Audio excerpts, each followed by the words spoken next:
Exactement, Amchou, d'abord le standard. Libre antenne le week-end. Libre antenne le week-end. On t'écoute avec Fatih et Doc Samad sur Hit Radio. Mehdi Ben Asfi, مرحبا بك Mehdi. Mehdi. Allô. Oui. نعم. لاباس عليك؟ لاباس الحمد لله. مهدي صيفطي لنا ايميل قلت هضرتي لنا على ان trouble un trouble érectile, c'est ça? Oui, c'est ça. Donc, alors, le mail de Mehdi, Doc Samad, c'est que voilà, il a dit qu'il avait une éjaculation très rapide qui atteignait les 20 secondes. Ouais. Et surtout, ce que j'ai appris dans le mail, c'était même en ayant une relation sexuelle unique, c'est-à-dire avec lui-même. C'est-à-dire en ayant, par exemple, une masturbation, il a une éjaculation précoce au bout de 20 secondes. Mais dis, moi je te conseille un exercice qu'on appelle l'exercice de saut.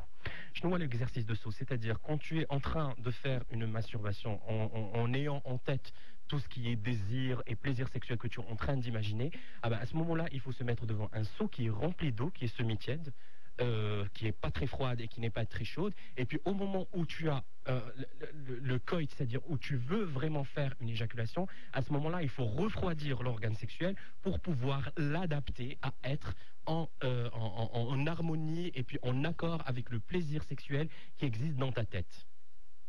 D'accord. Tu m'as saisi, Mehdi? Ouais, j'ai Ça s'appelle l'exercice de saut que tu peux faire, et à ce moment-là, tu peux retarder ton éjaculation tout en ayant le comble de ton plaisir avant d'avoir une éjaculation précoce.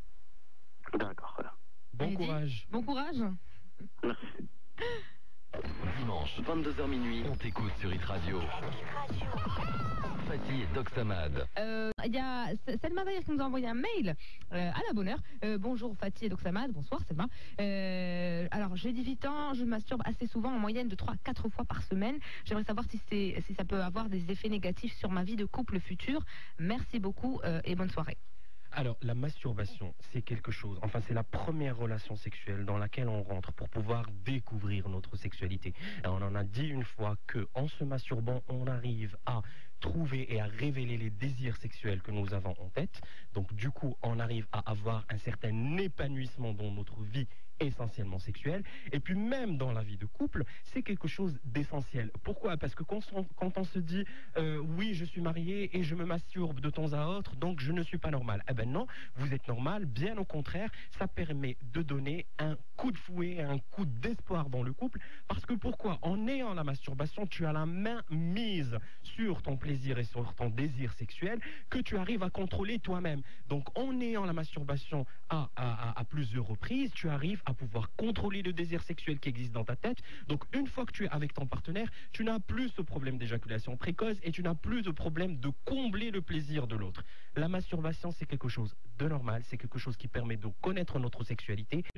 Bien dit, on parle de castration. Je vais d'ailleurs vous parler d'ailleurs on va checker les filles de l'EGE et de l'association à l'ONU, parce que l'ONU veut protéger les droits d'elles, les homosexuels et les transgenres.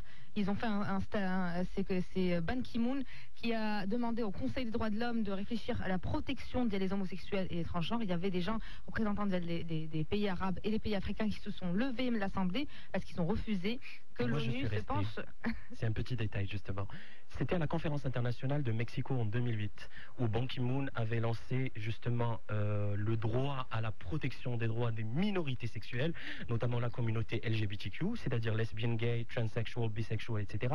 Et puis il y avait toute une communauté, comme tu as dit, parfaitement dit justement, comme si tu étais vraiment là à la salle, qui s'est levée parce que normalement ils n'étaient pas d'accord pour le respect des droits de la personne et le choix de la personne. Justement, il en a revendiqué au niveau de la conférence internationale du SIDA AIDS 2008 à Mexico, où il a vu que le droit de ces minorités sexuelles doit être exigé pour que les personnes aient recours surtout au système de soins. Parce que quand on est victime d'une discrimination et d'une stigmatisation, surtout quand on fait partie de cette communauté, on n'arrive pas à avoir un accès aux soins, donc les épidémies se propagent, et notamment le VIH-Sida. Quand des vies sont en jeu, il faut vraiment arrêter le mal, que ce soit homosexuel ou pas, on s'en fout, là on parle de vie humaine. Absolument. Et ça s'est reproduit, parce que toi tu me parles d'un événement auquel tu as été témoin, et dont tu as été témoin, pardon, mercredi dernier, c'était l'Assemblée le Conseil des droits de l'homme. Et il y avait justement les pays membres de l'Organisation de la coopération islamique qui ont condamné à l'attentat Hadi, ils se sont même levés, donc voilà.